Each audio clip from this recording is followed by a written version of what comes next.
Halo Mina, jumpa lagi bersama DJ Channel. Oke, kali ini DJ akan merecap salah satu anime terbaik yaitu One Punch Man. Seperti biasa, buat kalian yang baru saja menemukan channel ini, silahkan untuk subscribe dulu ya. Jangan lupa juga untuk menyalakan notifikasinya, agar kami semakin semangat untuk menghadirkan konten-konten terbaik buat kalian. Oke, gak usah berlama-lama lagi, persiapkan diri kalian, and enjoy!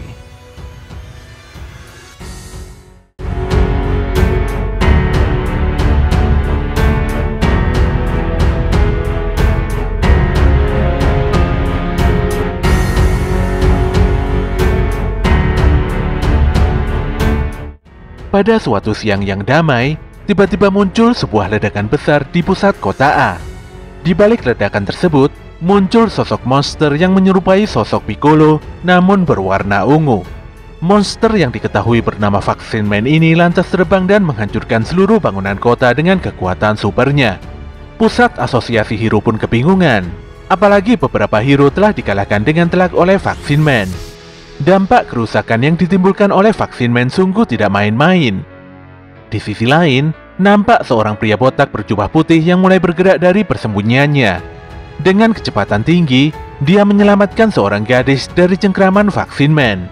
Pria botak ini pun mengaku kalau dirinya adalah seorang hero, dan dia melakukan pekerjaan pahlawannya ini hanya karena hobi saja. Latar belakang si botak yang aneh membuat Vaccine Man kesal. Vaccine Man tercipta dari polusi yang dihasilkan oleh manusia secara terus-menerus.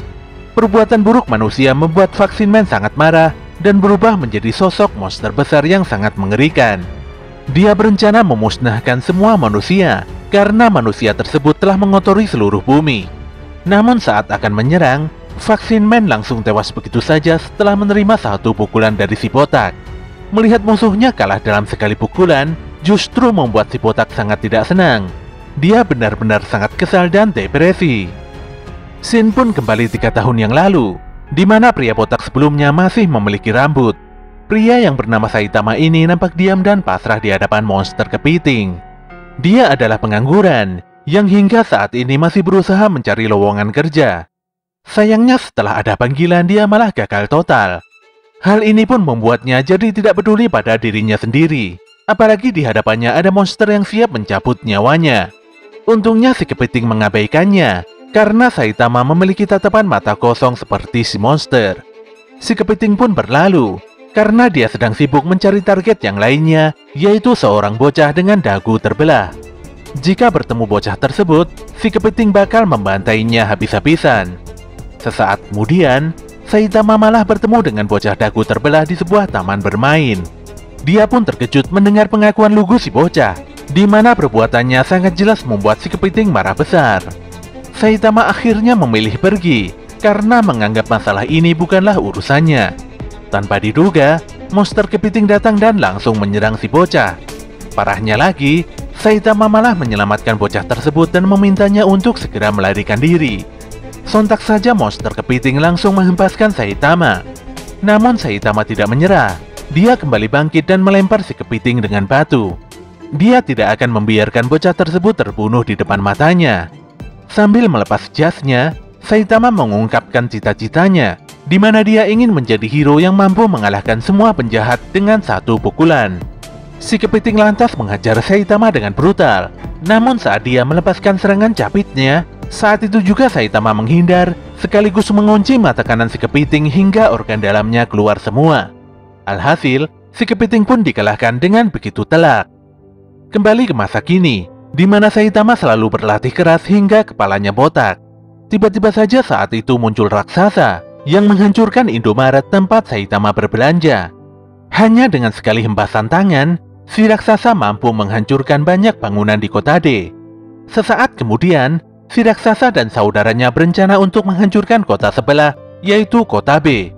Si raksasa sangat puas karena berhasil menjadi manusia terkuat. Demikian juga dengan kakaknya, yang mengagumi kekuatan super milik adiknya. Tanpa diduga Saitama menaiki pundak si raksasa, dan sang kakak langsung memerintahkan adiknya untuk membunuh Saitama. Tanpa diduga, raksasa tersebut malah menggeprek kakaknya, dan tentunya dia langsung histeris saat menemukan kakaknya tewas di telapak tangannya. Dia pun sontak mengeprek Saitama dan menghujaninya dengan banyak pukulan super kuat. Namun setelahnya Saitama langsung melesat dan menjatuhkan si raksasa dengan sekali pukulan. Si raksasa pun langsung KO begitu saja. Bagi Saitama, menjadi manusia terkuat adalah hal yang sangat membosankan. Ketika waktu mulai petang, Saitama merenungi tentang emosinya yang semakin tiada. Kekuatannya yang tidak masuk akal membuatnya kehilangan rasa takut, tegang, senang, ataupun marah. Dia pun didatangi oleh monster mobil yang mencintai mobil modifikasi. Namun saat si mobil mengancam, tiba-tiba saja dia hancur berkeping-keping oleh tinju Saitama. Saitama pun merasa hampa, karena saat ini semuanya harus berakhir dalam sekali pukulan. Pada keesokan harinya, Saitama yang baru saja bangun tidur, tiba-tiba diserang oleh sekumpulan monster bawah tanah. Saitama pun dibuat kewalahan dan apartemennya juga rusak parah. Saat ini para monster bawah tanah telah menghancurkan 70% populasi makhluk permukaan bumi. Namun mereka kaget karena ada manusia seperti Saitama yang tidak mati setelah dipukul. Saat salah satu monster hendak menyerang, Saitama langsung menghancurkannya dengan satu pukulan. Pertarungan sengit pun tidak bisa dihindari. Saitama lantas menyerang dan berhasil menghabisi para monster satu persatu. Namun dia dipukul mundur oleh seekor monster bawah tanah yang cukup besar. Dan serangan si monster mengakibatkan ledakan setara bom atom. Ketika si monster merasa menang, tiba-tiba saja Saitama bangkit dan kembali melakukan perlawanan. Serangan kuat para monster membuat jantung Saitama berdetak kencang. Dia pun sangat bersemangat karena bisa kembali merasakan ketegangan yang telah lama dilupakannya. Setelah berhasil mengalahkan semua monster, tanpa diduga muncul Raja Monster bawah tanah super besar yang siap meladeni Saitama. Tentu saja Saitama sangat tertantang dan dia akan menghabisi Raja Monster dengan segenap kekuatannya. Tapi ternyata, semua kejadian tadi hanyalah mimpi Saitama saja. Lingkungan di sekitar apartemennya juga nampak baik-baik saja. Sesaat kemudian, muncullah Raja Monster bawah tanah yang berniat mengacau permukaan. Saitama pun langsung menendang si Raja Monster hingga tewas. Hal ini pun tentu saja membuat para anak buah monster sangat ketakutan. Mereka pun memutuskan kabur dari Saitama dengan mengibarkan bendera putih. Beberapa hari kemudian, TV menyiarkan tentang serangan badai nyamuk di kota Z. Para nyamuk menghisap darah hewan ternak hingga jadi tulang belulang berselimut kulit. Penyiar TV menghimbau agar masyarakat menghindari nyamuk sejauh mungkin. Saat Saitama menyirami tanamannya, dia disatroni oleh seekor nyamuk yang sangat mengganggu. Hebatnya, nyamuk kecil ini mampu menghindari semua gebrakan Saitama dengan mudah. Tentu saja Saitama sangat kesal. Dia pun mengerahkan segenap kekuatannya untuk menghabisi satu nyamuk tersebut. Di sisi lain, muncul cyborg yang bernama Genos, dan dia sangat serius mengawasi pergerakan ribuan nyamuk di sebuah gedung bertingkat. Sesaat kemudian, dia pun menemukan monster nyamuk dan langsung melepaskan serangan apinya. Dia memastikan kalau monster ini adalah dalang di balik serangan wabah nyamuk yang terjadi belakangan ini. Dia pun memutuskan untuk membasmi ratu nyamuk tersebut. Si nyamuk pun mengerahkan semua pasukannya untuk membunuh Genos. Hebatnya, Genos berhasil membakar semua pasukan nyamuk tersebut dan membuat monster nyamuk agak terkejut. Keduanya pun bertarung dengan brutal. Sayangnya si Genos harus kehilangan lengan kirinya karena diseruduk oleh tanduk si nyamuk. Tanpa diduga, Genos berhasil menebas kedua kaki si nyamuk dan melepaskan serangan apinya pada monster tersebut. Namun si nyamuk berhasil lolos, dan dia mengumpulkan semua pasukannya dari balik hutan untuk memberikan suplai darah tambahan.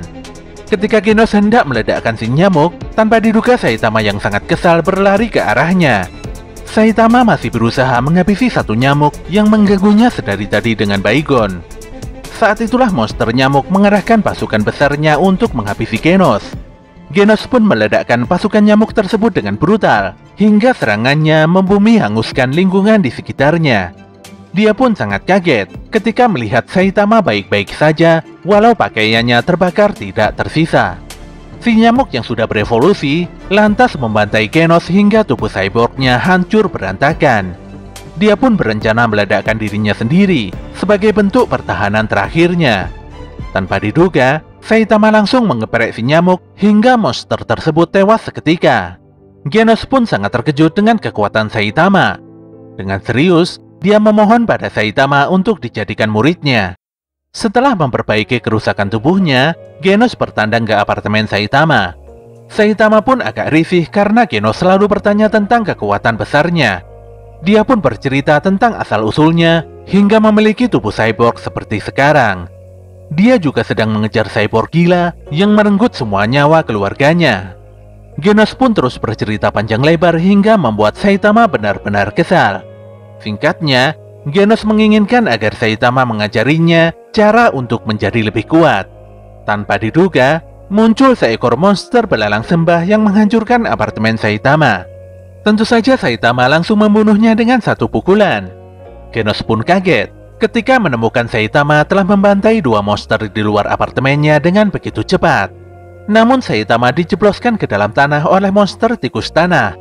Selain itu, di hadapannya muncul monster singa dan juga armor gorila yang saat ini tengah dihadapi oleh Genos. Monster singa dan tikus agak kaget ketika melihat Saitama berhasil keluar dari dalam tanah dengan begitu mudah. Si singa pun melepaskan segenap kekuatannya untuk membantai Saitama. Sayangnya, semua serangan cakarnya tidak ada satupun yang berhasil mengenai Saitama. Dengan santai, Saitama melepaskan rentetan pukulan biasanya pada si singa, hingga tubuh monster tersebut hancur berhamburan. Situasi ini pun membuat si tikus tanah sangat ketakutan. Dia yang tidak tahu menahu tentang kekuatan Saitama langsung kabur melalui lubang bawah tanah buatannya. Sayangnya dia tidak bisa kabur karena Saitama berhasil mengejar dan menghabisinya. Sementara itu, Genos berhasil mengajar si gorila hingga tidak berdaya. Si gorila pun mengancam kalau nantinya si Genos akan dihancurkan oleh rumah evolusi monster. Namun setelahnya si gorila langsung ketakutan dan meminta maaf. Apalagi saat ini Saitama berhasil membantai semua teman-temannya. Gorila pun secara sukarela akan membeberkan semua rahasia rumah evolusi monster pada Saitama dan Genos.